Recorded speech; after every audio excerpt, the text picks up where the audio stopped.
अरे बहू, ये तू क्या कर रही है?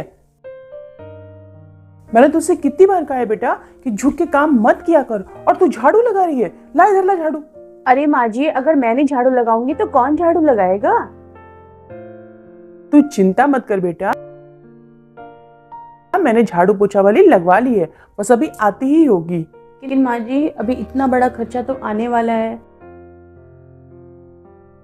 ऊपर से आपने काम वाली भी लगवा ली।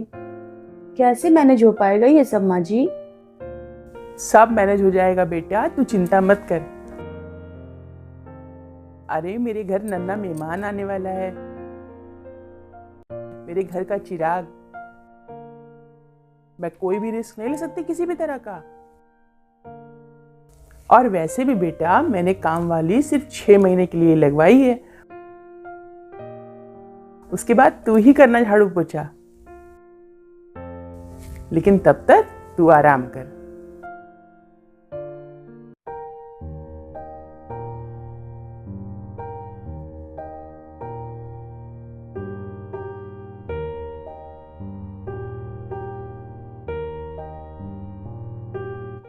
अरे बहू, ये तू क्या कर रही है?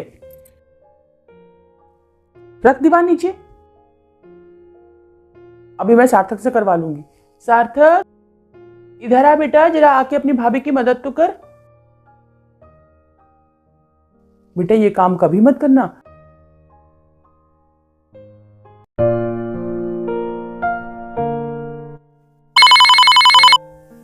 हेलो।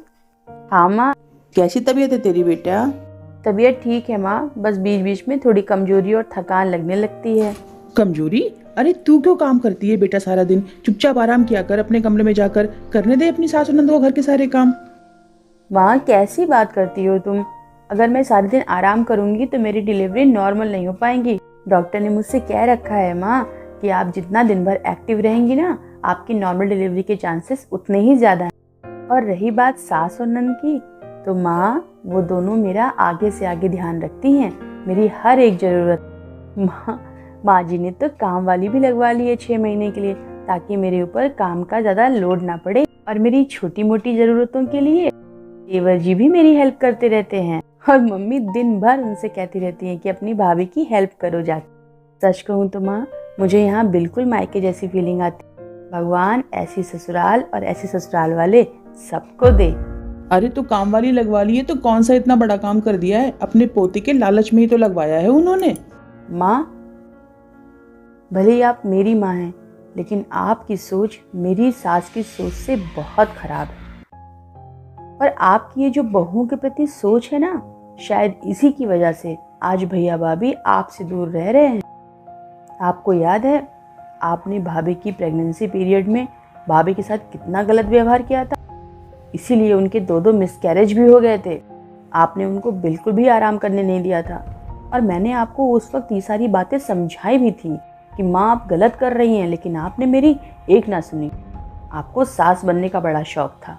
सच में माँ, आपको भाभी से तो कोई लगाव था ही नहीं, और ना ही उनकी तकलीफ़ों से।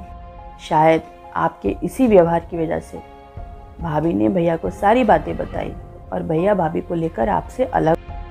और आज इस बुढ़ापे में भी आप खुद अपने घर के सारे काम, खाना पीना सब बना रही हैं। माँ, बहुएं भी बेटियों जैसी ही होती हैं, उनकी भी अपनी कुछ फीलिंग होती है, कुछ उम्मीदें होती हैं ससुराल वालों से, खास तौर से प्रेगनेंसी पीरियड।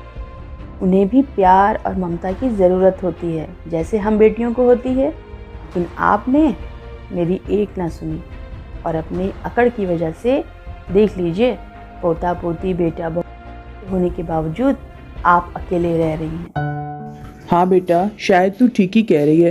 तूने तो मुझे बहुत समझाया था, लेकिन पता नहीं मुझे सास बनते ही क्या हो गया था। लेकिन आज जब भी अकेले बैठती हूँ तो सोचती हूँ कि मैंने तेरी भाभी के साथ सच में बहुत गलत व्यवहार किया था। अभी भी वक्त है माँ, भाभी से बात करो और उन्हें अपने घर ले आओ। भाभी आपसे नाराज नहीं हैं, आपसे दुखी हैं। भाभी के आते ही आपके सुनने घर में फिर से रौनक हो जाएगी। तू ठीक कह रही है बेटा, मैं आज ही तेरी भाभी से बात करती हूँ।